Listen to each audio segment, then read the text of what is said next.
This video is for 7.8, models involving rational equations. In this video, we will cover Objective 1, model and solve ratio and proportion problems.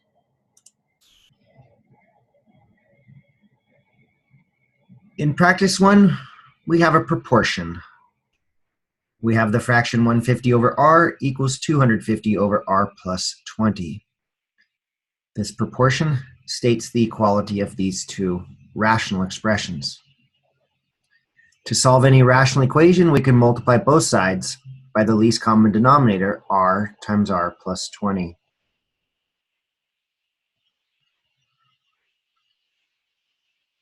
On the left side, the r's cancel, and we're left with 150 times r plus 20. On the right side, the r plus 20's cancel, we're left with 250 times r. Now that the fractions have been canceled, we can distribute the 150 r to the r, 150 to the 20, which is going to be 3,000, equals 250 r. We subtract 150 r from both sides, and we get 100 r equals 30,000. Divide both sides by 100, and we get r is equal to 300.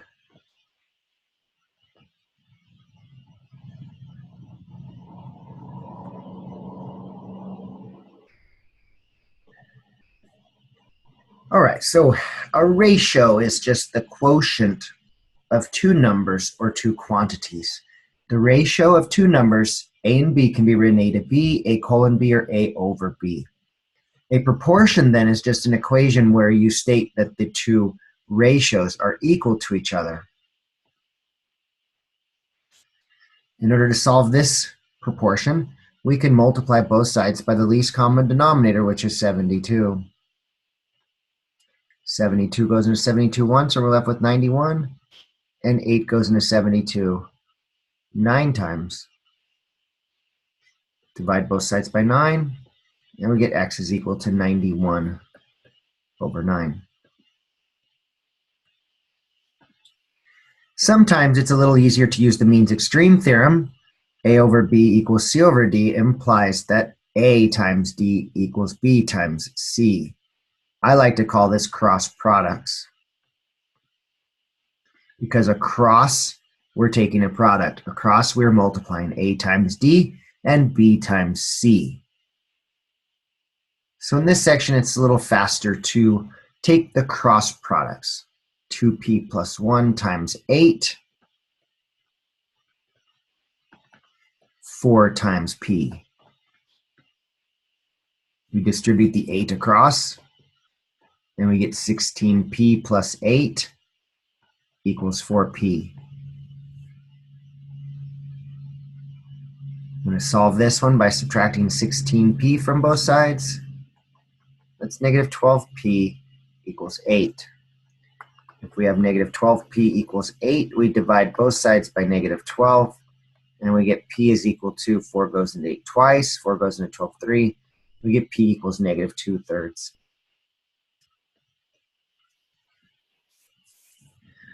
All right, application problems with proportions.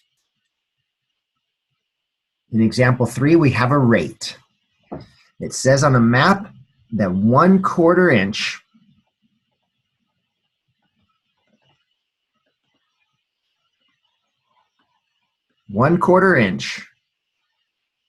is the same thing as 15 miles. So on the map, it's really small, and you measure 1/4 inch, and then in real life, it'll be a distance of 15 miles. So this is why we can say that 1/4 over 15 is our rate, and it's a rate of inches per miles. According to the map, Springfield and Brookhaven are 3.5 inches apart. Find the number of miles between the two cities. So if they're 3.5 inches apart, the inches go on top, and the miles is unknown. It goes on the bottom as an X. So we take the cross products to solve this. 15 times 3/2. I should say 3 1/2 equals 1/4 times x. So the left side is 15 over 1 times 7 over 2 equals 1/4 x. 15 times 7 is 105 divided by 2. So we solve this one by multiplying both sides by 4. Then we get x is equal to 2 goes into 2 once, into 4 twice. 2 times 105 is 210 miles.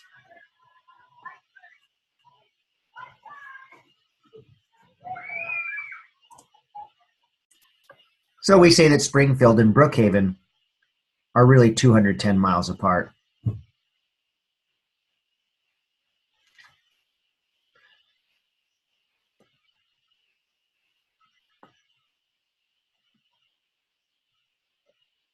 All right, practice 1 is for you guys to solve.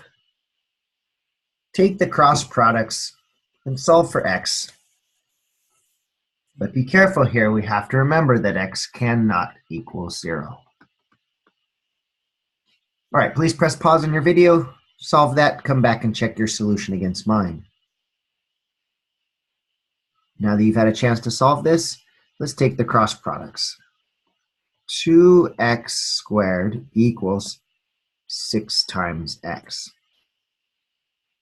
That's a quadratic equation, so I solved that one by getting 0 on one side. Now that 0 is on one side, I'm going to factor out the 2x. I'll be left with x minus 3. We solve this one by setting the two factors equal to 0. 2x equals 0, or x minus 3 equals 0. The first one says x is 0. Second one says x is 3. But remember, we said that x could not be 0, so we just get the solution x equals 3. To show that we know that x equals 0 is extraneous, we like to cross it out. Then just get the solution x equals 3.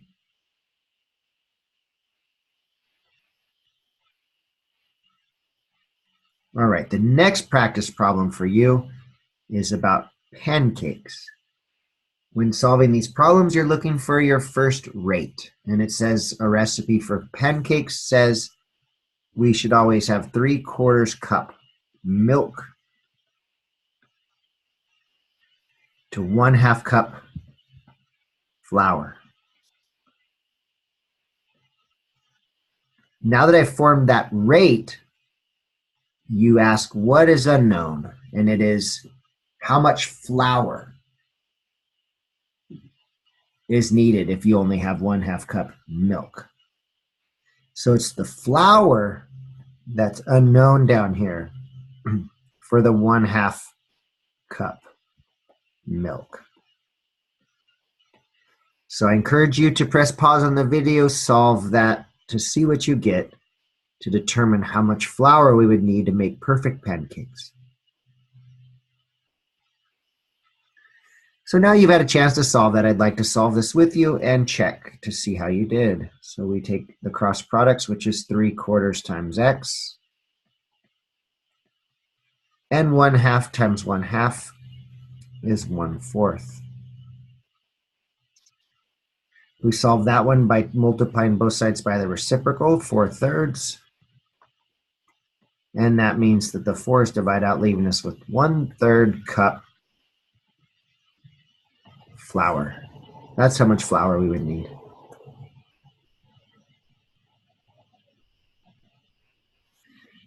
Okay, so to recap, it's very important when you set these up that you label your rates or your ratios. So I knew that this one was milk, and I knew this one was flour. So when it asked how much flour I needed, I knew to put that unknown on the bottom because I had a 1/2 cup milk and the milk goes on top.